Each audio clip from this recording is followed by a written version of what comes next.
مرگ یزید ہے، قتل حسین اصل میں مرگ یزید ہے۔ اسلام زندہ ہوتا ہے ہر کربلا کے بعد، اسلام زندہ ہوتا ہے ہر کربلا کے بعد۔ بھائیو، دوستوں اور بزرگوں، بہت ہی خوشی اور مسرت کے ساتھ ہم یہ آپ کو بتانا چاہتے ہیں کہ ہمارے درمیان ہمارے اس بستی سکونی کے ایک ہونہار اور ایک بہت ہی محنتی حافظ قرآن مولوی منظور احمد صاحب تشریف رکھتے ہیں ہمارے درمیان۔ تو میں چاہتا ہوں کہ حضرت والا تشریف لائیں اور شہدائے کربلا کے موضوع پر ہم سامعین کو کچھ باتیں کہہ کر سنائیں۔ دوش نبی کے شہ سواروں کی بات کر، دوش نبی کے شہ سواروں کی بات کر،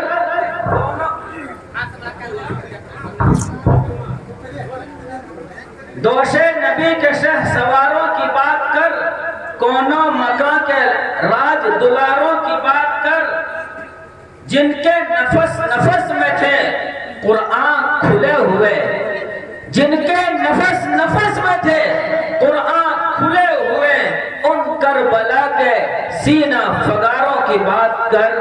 آئیے ہمارے درمیان تشریف رکھتے ہیں حضرت حافظ مولوی منظور احمد صاحب سکوڈی۔ حضرت سے میں ادب کے ساتھ درخواست کرتا ہوں تشریف لائیں۔ السلام علیکم ورحمۃ اللہ وبرکاتہ۔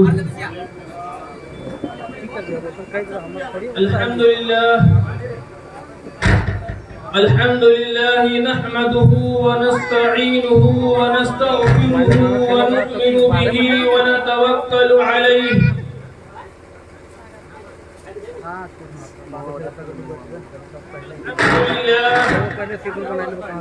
الحمد لله وكفى وسلام على عباده الله الصالحين۔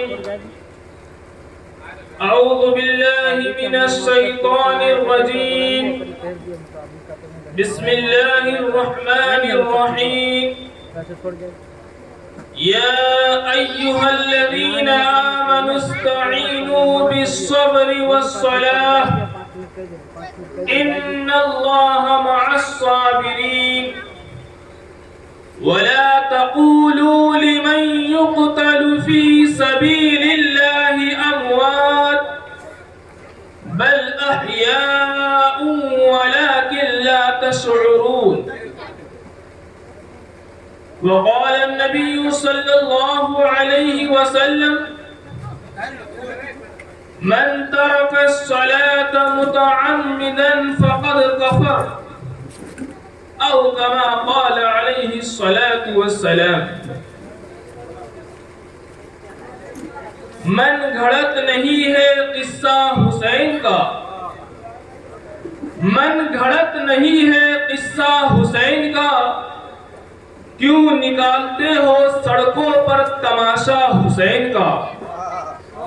من گھڑت نہیں ہے قصہ حسین کا، کیوں نکالتے ہو سڑکوں پر تماشا حسین کا۔ اور قرآن کہتا ہے زندہ ہے سب شہید، اور قرآن کہتا ہے زندہ ہے سب شہید، اور تم نکالتے ہو ہر سال جنازہ حسین کا۔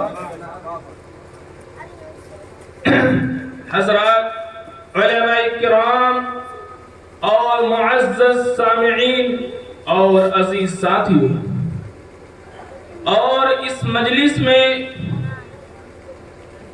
بہت بڑے اور ہم سب کے علماء کرام اس مجلس میں اسٹیج افروز ہیں، میں ان سب کی دعاؤں کے ساتھ اپنی تقریر کا آغاز کرتا ہوں۔ دعا کیجئے اللہ تعالی ہم سب کو کہنے سننے سے زیادہ عمل کرنے کی توفیق نصیب فرمائے۔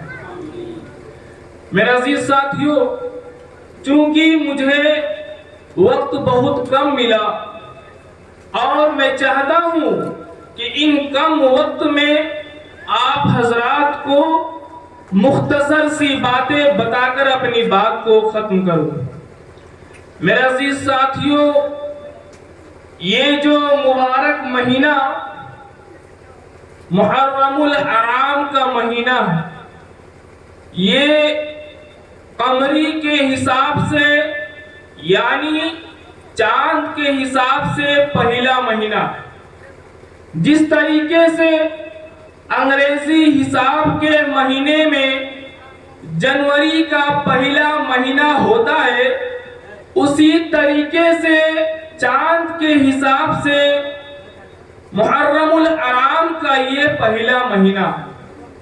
میرے عزیز ساتھیوں، اس محرم الحرام میں اللہ رب العزت نے قرآن کریم میں فرمایا ان عدت الشہور عند اللہ 12 شہرا فی کتاب اللہ یوم خلق السماوات والارض منها 4 حرم۔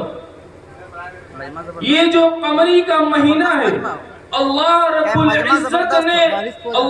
العزت کی طرف سے یہ مہینہ اتارا گیا اور فرمایا گیا کہ 12 مہینوں میں 4 مہینہ جو حرمت کا مہینہ، ذی القعدہ، ذی الحجہ، محرم الحرام اور رجب المرجب، یعنی ان 4 مہینوں میں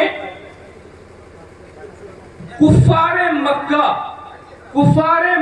ان 4 مہینوں میں اپنی لڑائی کو بند کر دیتے تھے، ان 4 مہینوں میں لڑائی نہیں کرتے تھے۔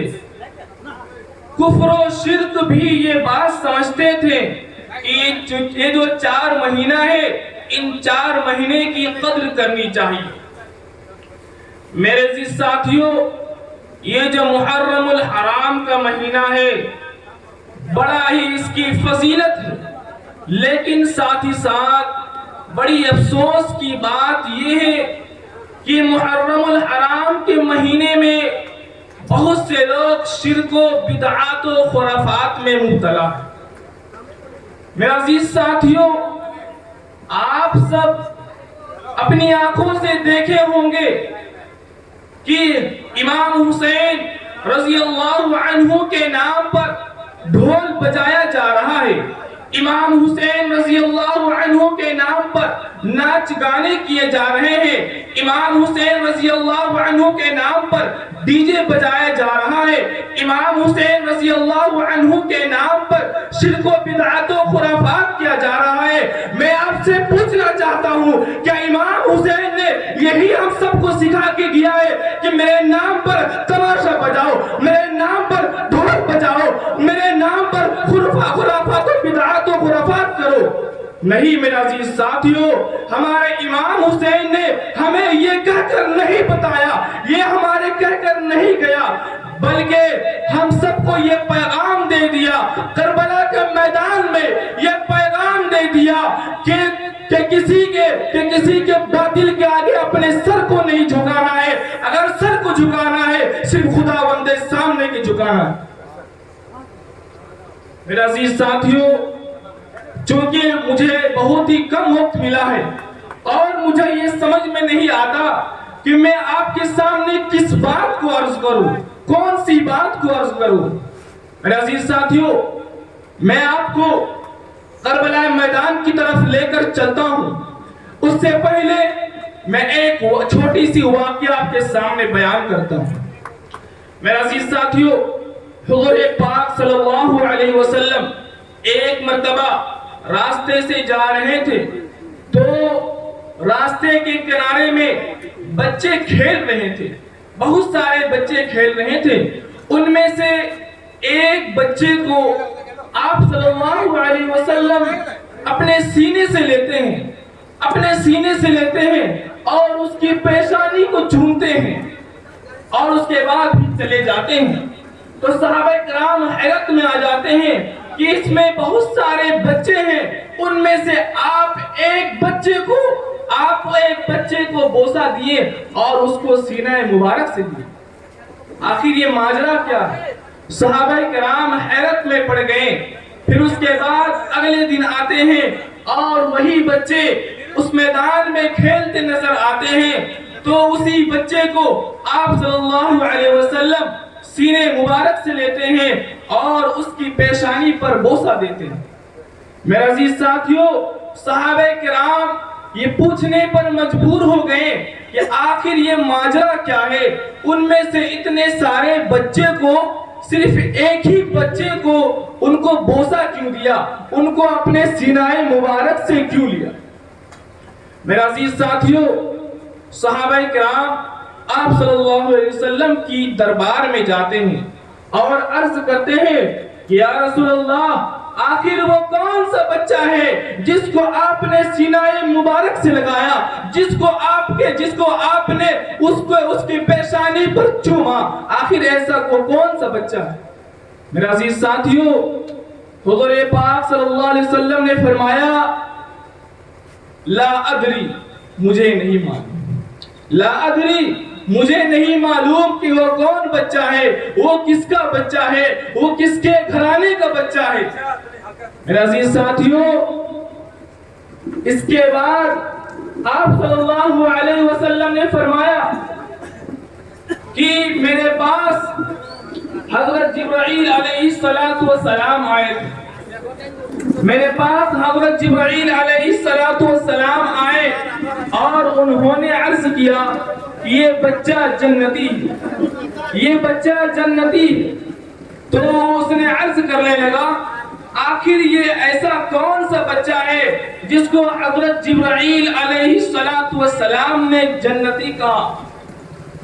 میرے عزیز ساتھیوں، آخر یہ ایسا کون سا بچہ ہے جس کو حضرت جبرائیل علیہ السلام نے اس بچے کو جنتی کہا؟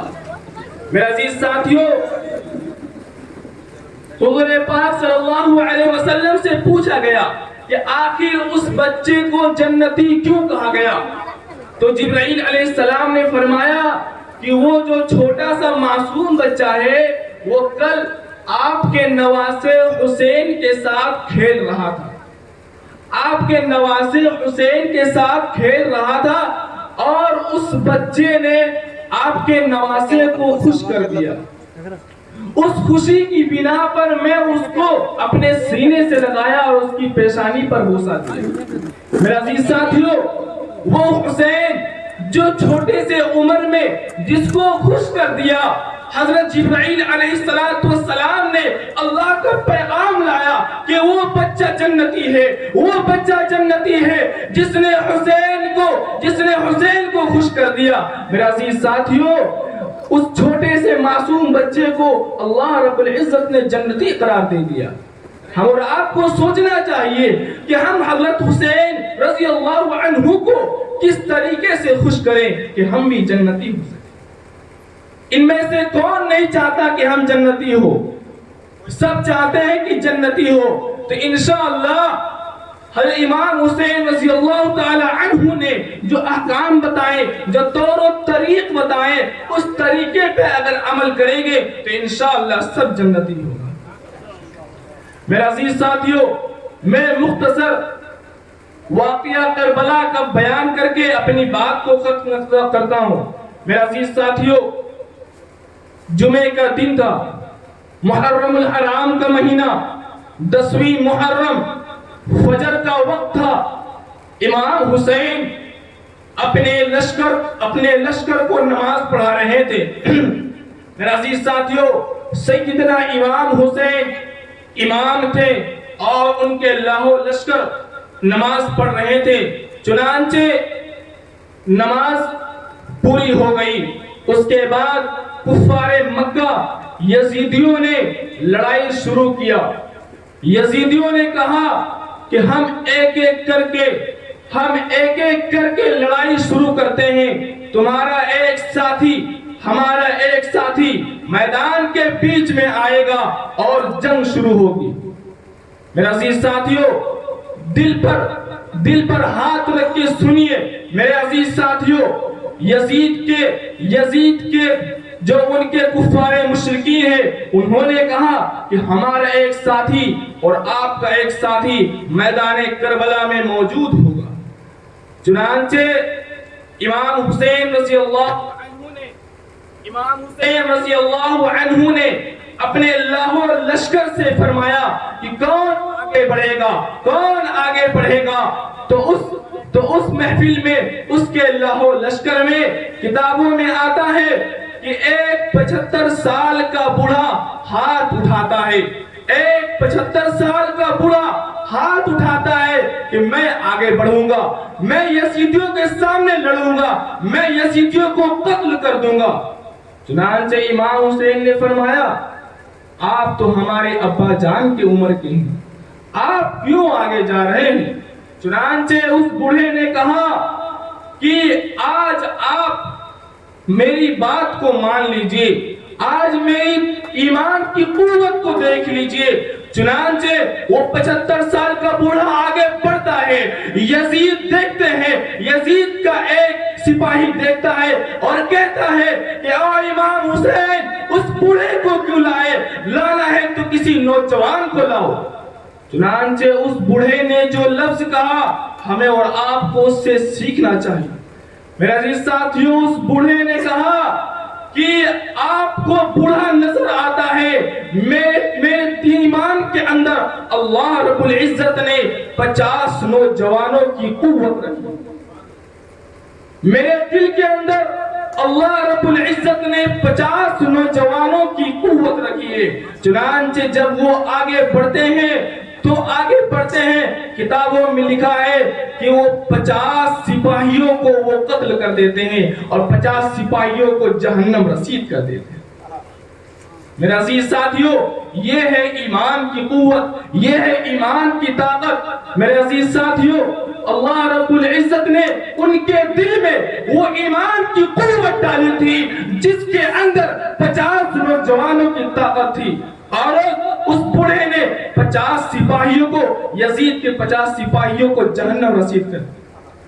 میرے عزیز ساتھیوں، اس کے بعد یزید کے سپاہی کہتے ہیں کہ اگر ایسا چلتا رہا تو ہمارے سارے سپاہی مارے جائیں گے، ہمارے سارے سپاہی مارے جائیں گے اور ہم سب تو ہار جائیں گے۔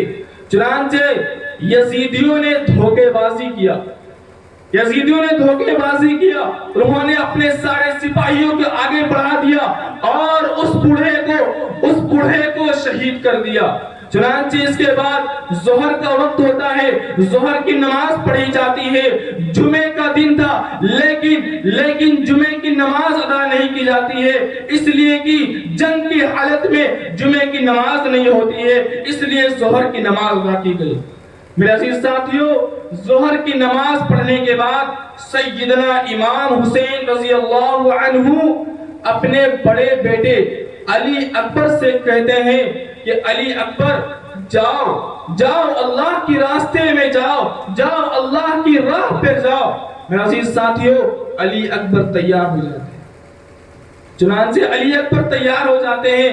پھر اس کے بعد سیدنا امام حسین کہتے ہیں کہ علی اکبر ذرا میرے سامنے آؤ، آخری بار میں آپ کو پیشانی دے دیتا ہوں۔ سوچنے والی بات ہے، امام حسین کو یہ بات معلوم ہے کہ ہمارا علی اکبر بیٹا، ہمارا بڑا بیٹا جا تو رہا ہے لیکن واپس زندہ نہیں آئے گا۔ ان کو اس بات کی یقین ہے کہ ہمارا بڑا بیٹا علی اکبر یہاں سے جا تو رہا ہے زندہ لیکن واپس زندہ نہیں آئے، اللہ کی راہ پہ قربان ہو جائے۔ چنانچہ سوچنے والی بات ہے، آپ کے کتنے بیٹے ہیں، کتنی بیٹیاں ہیں، آپ کو دل کی گہرائی سے سوچنا ہوگا کہ اگر آپ کو معلوم ہے کہ ہمارا بیٹا اس دنیا سے جانے والا ہے تو آپ کے دل پہ کیا اثر ہے۔ آپ اپنے دل پہ یہ اس بات کو تصور کریں، اس ذہن میں تصور کریں کہ آپ کا کیا عالم ہوگا۔ چنانچہ امام حسین اپنے بڑے بیٹے علی اکبر سے کہتے ہیں کہ علی اکبر آخری بار میرے سامنے آ جاؤ، آخری بار میرے سامنے آ جاؤ، میں آپ کی پیشانی کو چوم لوں گا، اس کے بعد آپ اللہ کی راہ میں جانا۔ میرے عزیز ساتھیوں، چنانچہ علی اکبر جاتے ہیں اور تقریباً 70 یا 80 سپاہی کو شہید کر دیتے ہیں۔ اس کے بعد یزیدیوں نے پورے اپنے سپاہیوں کے ساتھ علی اکبر کو شہید کر دیتے ہیں، اور چنانچہ شہید کرتے ہیں تو ٹکڑوں میں تقسیم کر دیتے ہیں۔ میرے عزیز ساتھیوں، سوچنے والی بات ہے کہ ان کو ٹکڑوں میں تقسیم کر دیتے ہیں۔ اس کے بعد جب امام حسین علی اکبر کے سامنے جاتے ہیں تو اس کا بڑا بیٹا دیکھتا ہے کہ میرا بیٹے کو شہید کر دیا، میرے بیٹے کو شہید کر دیا، میں اب کیا کروں؟ اس کے بعد خیمے سے آواز آتی ہے کہ اے امام حسین ادھر آؤ، ادھر آؤ۔ چنانچہ امام حسین خیمے کی طرف جاتے ہیں، امام حسین خیمے کی طرف جاتے ہیں تو دیکھتے ہیں کہ ان کا چھوٹا بیٹا علی اصغر پیاس کے مارے تڑپ رہا ہے، ان کا چھوٹا بیٹا پیاس کے مارے تڑپ رہا ہے۔ چنانچہ امام حسین اپنے چھوٹے بیٹے کو لاتے ہیں اور کہتے ہیں کہ اے یزیدیو، دشمن تو ہم سے ہے، ہمارا مقابلہ ہم سے کرو، لیکن اس معصوم چھوٹے سے بچے کا کیا قصور ہے؟ اس معصوم بچے کیا قصور ہے؟ چنانچہ یہ پیاس میں تڑپ رہا ہے، آپ ان کو پانی دے دو، تاکہ ان کا پیاس بجھ جائے۔ چنانچہ یزیدیوں نے پانی دینے سے انکار کر دیا اور اچانک ایک کمان سے تیر نکلتی ہے اور اس کے بدن میں لگ جاتی ہے، چنانچہ وہ بھی شہید ہو جاتے ہیں۔ سوچنے والی بات ہے، اس کا ایک بڑا بیٹا نیچے شہید پڑا ہوا ہے، اس کا دوسرا بیٹا اس کے سینے میں ہے اور اس کو بھی شہید کر دیا۔ چنانچہ سوچنے کی بات ہے کہ اس کا عالم کیا ہوگا، اس کے دل میں جو درد ہوگا، ہم اور آپ اس کو محسوس نہیں کر سکتے۔ ہم آپ اس کو محسوس نہیں کر سکتے کہ اس کے سینے میں جو تڑپ ہوگی، جو درد ہوگا، ہم اور آپ محسوس نہیں کر سکتے۔ میرے عزیز ساتھیوں، اس کے بعد امام حسین وہ خود جاتے ہیں اور دشمنوں کا مقابلہ کرتے ہیں۔ چنانچہ دشمنوں کا مقابلہ کرتے ہیں اور کتابوں میں آتا ہے کہ 4 گھنٹے میں 40,000 کفار کو شہید کر دیا، 40,000 کفار کو جہنم رسید کر دیا۔ میرے عزیز ساتھیوں، اس کے بعد عصر کا وقت ہوتا ہے، امام حسین فرماتے ہیں کہ رکو، کچھ دیر رک جاؤ، میں نماز ادا کر لوں گا، پھر جا کے لڑائی ہوگی۔ چنانچہ امام حسین فرماتے ہیں کہ آؤ تم سب بھی نماز ادا کر لو، چنانچہ یزید کہتے ہیں کہ مجھے نماز کی ضرورت نہیں ہے، میں نماز نہیں پڑھوں گا، آپ نماز پڑھ لیجئے۔ چنانچہ امام حسین کے جسم میں تقریباً 72 زخمی ہو گئے، جسم کے ہر اعضاء میں زخمی ہو گئے۔ چنانچہ امام حسین نے کہا مجھے پانی دے دو تاکہ میں وضو کر لوں گا اور نماز ادا کروں گا۔ چنانچہ یزیدیوں نے پانی دینے سے انکار کر دیا، پانی نہیں دیا۔ تو امام حسین نے فرمایا تم پانی نہ دو، لیکن میں اسی کربلا کی سرزمین پر تیمم کر کے اپنی نماز کو ادا کروں گا۔ اسی کربلا کی سرزمین کے اندر امام حسین نے تیمم کیا اور نماز ادا کی، نیت شروع کی، اللہ اکبر، نیت باندھی۔ پہلی رکعت میں جب وہ سجدے کے لیے گئے تو 3 ملعون، 3 دشمن ان کے سامنے جا کر ان کو شہید کر دیا۔ ایک نے دونوں کو بازو کاٹ دیے، ایک ملعون نے امام حسین کے دونوں بازو کو شہید کر دیا، دوسرے نے لوہے کی لا کر اس کے سینے پر مارا، اور تیسرے نے ان کے سر کو شہید کر کے اپنے تلوار پر اٹھا دیا، کھڑا کیا، اور اس ملعون نے کہا، اپنے یزیدیوں سے کہا کہ دیکھو میں جیت گیا ہوں۔ لیکن پیچھے سے خیمے سے امام زین العابدین کہتے ہیں کہ اے یزید تم کل بھی ہارے تھے، تم آج بھی ہارے ہو، اور امام حسین کل بھی زندہ تھا اور آج بھی زندہ ہے۔ امام حسین جس کو آپ نے سر کو اٹھایا ہے، ان کا سر کل بھی آگے تھا اور ان کا سر آج بھی اٹھا ہوا ہے۔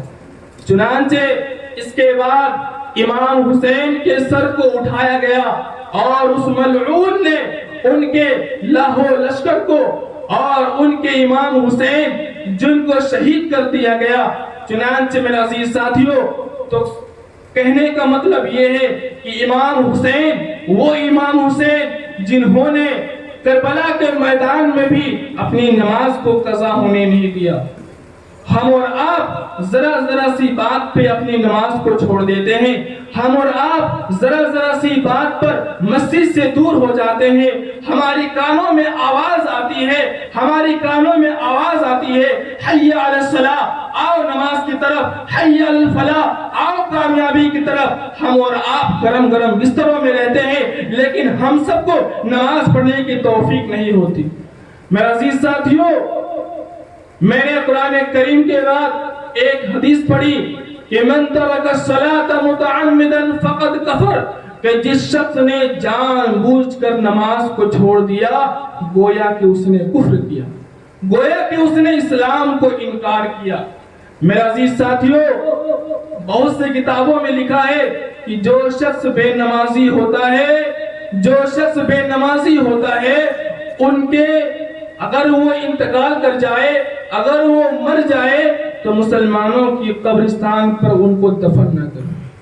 بہت ساری روایتوں میں ملتا ہے، بہت سارے علماء کرام نے۔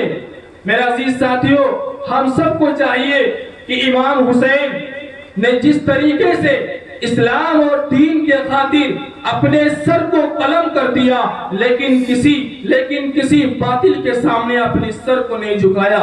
میرے عزیز ساتھیوں، ہم سب دعا کریں کہ اللہ تعالی ہم سب نے جتنی بھی ایمان اور یقین کے ساتھ جس طریقے سے ہو سکے ہم سب ایمان اور یقین کے ساتھ نماز کو سیکھنے کی کوشش کریں اور نماز کو پڑھنے کی کوشش کریں۔ اللہ تعالی ہم سب کو نماز کی پابندی کرنے کی توفیق نصیب فرمائے، اور جس طریقے سے اللہ نے اپنے احکام بتائے ہیں اس احکام پر چلنے کی توفیق نصیب فرمائے۔ وآخر دعوانا الحمدللہ رب العالمین۔ ماشاءاللہ، بہت خوب۔